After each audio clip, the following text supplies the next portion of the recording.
આપણા ઊંઝાના જીરાને geographical indication એટલે કે જીઆઈ ટેગ આપવાની જાહેરાત થઈ છે.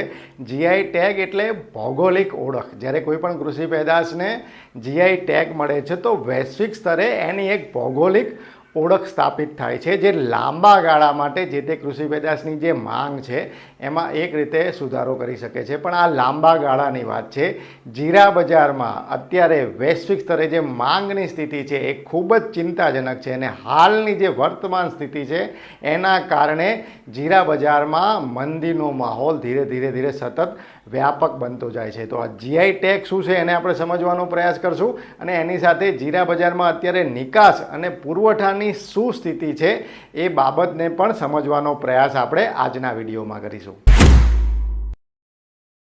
સર્વપ્રથમ આપણે જીઆઈ ટેગની વાત કરીએ તો જીઆઈ ટેગ એટલે જિયોગ્રાફિકલ ઇન્ડિકેશન એટલે કે ભૌગોલિક ઓળખ. કેન્દ્ર સરકારની એક સંસ્થા છે જે જીઆઈ ટેગ આપે છે. કોઈ પણ કૃષિ પેદાશ કે અન્ય કોઈ વસ્તુઓ જ્યારે જે તે વિસ્તારની ભૌગોલિક ઓળખ સાથે એક રીતે સ્થાપિત થાય છે તો એને જીઆઈ ટેગ આપવામાં આવે છે. આપણા ગુજરાતમાં સર્વપ્રથમ વર્ષ 2011માં ગીરની કેસર કેરીને જીઆઈ ટેગ આપવામાં આવ્યો હતો. આ બાદ ભાલિયા વિસ્તારના ઘઉંને જીઆઈ ટેગ આપવામાં આવ્યો. જે નવસારી પંથકના જે આંબલસાડના ચીકુ છે એને પણ જીઆઈ ટેગ મળી ચૂક્યો છે. કચ્છની જે ખારેક છે એને પણ જીઆઈ ટેગ મળી ચૂક્યો છે. તો હવે આમાં વધારો થયો છે. આપણા ઊંઝાના જે જીરું છે અને વરિયાળી છે, જીરું અને વરિયાળી બંનેને જીઆઈ ટેગ આપવાની જાહેરાત થઈ છે. તમને અત્યારે જીઆઈ ટેગ આપ્યાનું જે સર્ટિફિકેટ છે, જીરાનું જે સર્ટિફિકેટ છે એ તમને સ્ક્રીન ઉપર જોવા મળી રહ્યું છે. તો જીઆઈ ટેગ મળવાથી હવે જે ઊંઝાનું જીરું છે એ ઊંઝાના જીરા તરીકે વિશ્વ બજારમાં એક રીતે એની ઓળખ સ્થાપિત થશે. હવે પણ અહીંયા અન્ય જે કૃષિ પેદાશો છે અને જીરું છે એમાં થોડી અલગ વસ્તુ છે.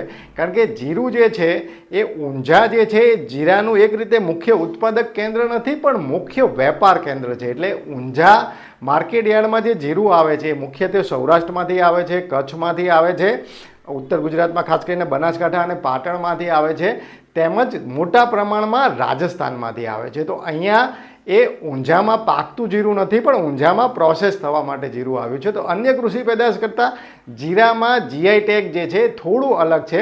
પણ આપણા માટે સારી વસ્તુ એ છે કે આપણા ગુજરાતમાં જે કે જીરું પાકે છે એ સીધી કે આડકતરી રીતે ઊંઝા જાય છે અને ઊંઝા એનું પ્રોસેસ થાય છે.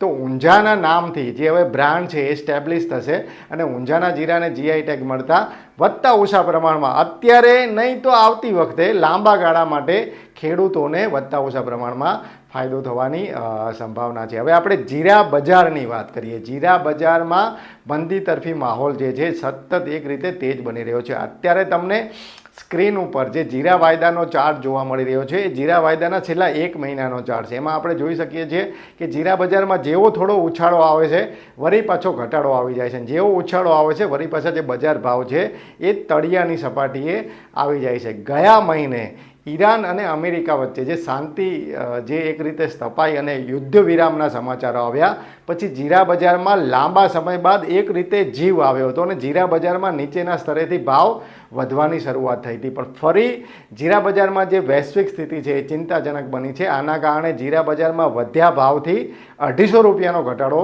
જોવા મળ્યો છે. અત્યારે આપણે પહેલાં તો આવકોની વાત કરીએ તો અત્યારે આપણા ગુજરાતમાં દૈનિક ધોરણે 15,000થી 18,000 બોરી જીરાની આવક થઈ રહી છે અને જે જીરાના ભાવ છે એ 3800 રૂપિયાથી લઈ અને 4,000 રૂપિયાની સપાટીએ એક રીતે આવી ગયા છે. તો મંદી કેમ થઈ રહી છે? મંદી થવાના 2 કારણો છે. પહેલું કારણ છે કે નિકાસની માંગ ઓછી છે. નિકાસની માંગ કેમ ઓછી છે?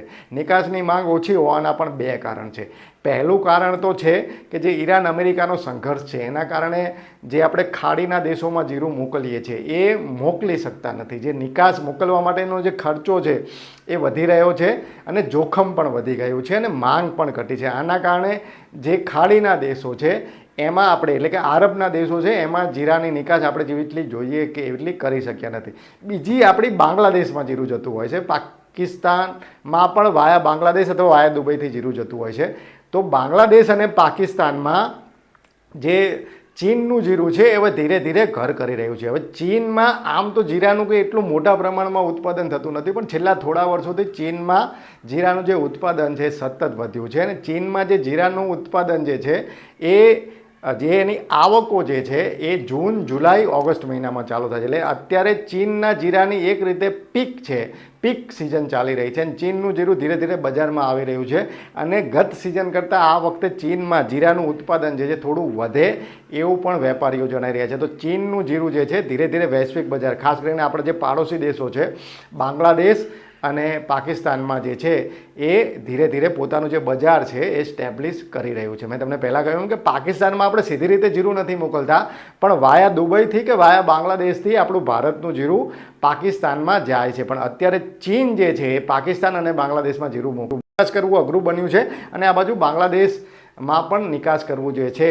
એ અઘરું પડ્યું છે. નિકાસમાં આ સિઝનમાં અત્યારની સ્થિતિએ વેપારીઓ એવું કહી રહ્યા છે કે 30% સુધીનો જીરાની નિકાસમાં ઘટાડો એમને દેખાઈ રહ્યો છે. હવે બીજું જે કારણ છે પુરવઠો છે કે આ સિઝનનું જે ઉત્પાદન છે અને ઉત્પાદન અંગે ઘણા બધા મત મંતર છે કે કેટલું થશે કેટલું નહીં, પણ એક વસ્તુ ચોક્કસ છે કે ઉત્પાદન અને જૂનો કેરી ઓવર સ્ટોક બંનેને આપણે મિક્સ કરીએ તો એ આંકડો 1 કરોડ બોરીથી પણ વધી જાય ને આપણી જે ડિમાન્ડ છે એ 85 લાખથી 90 લાખ બોરી વધારે જીરું એક રીતે અત્યારે બજારમાં પડ્યું છે એવી સ્થિતિ છે અને જે નિકાસની માંગ છે એમાં ઘટાડો થયો છે. તો આ પરિબળના કારણે જીરા બજારમાં થોડા ઘણા ઉછાળા આવે છે, થોડો ઘણો જીરા બજારમાં જીવ આવે છે, પણ એ જીવ લાંબો ટકતો નથી, એ તેજી લાંબી ટકતી નથી. ફરી બજાર જે છે એ મંદીમાં છપડાઈ જાય છે. હવે જે આવનારો સમય છે એમાં બે પરિબળ મહત્વના છે.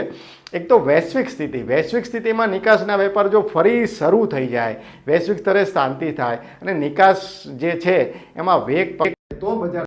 આ વખતે નબળું ચોમાસું છે, તો નબળા ચોમાસામાં જીરું આમ તો શિયાળુ પાક છે, પણ નબળા ચોમાસામાં જે સિંચાઈની સગવડો છે શિયાળુ પાક માટે એને પણ અસર થાય. તો નવી સિઝનમાં વાવેતર કેટલું થાય છે એ પરિબળ અને નિકાસની વૈશ્વિક સ્તરે શું સ્થિતિ છે એ પરિબળ, આ બંને પરિબળ આગામી દિવસોમાં જીરા બજાર ઉપર અસર કરી શકે છે. મિત્રો, આ વિડીયો અંગેના તમારા અભિપ્રાય મને કોમેન્ટમાં જણાવજો.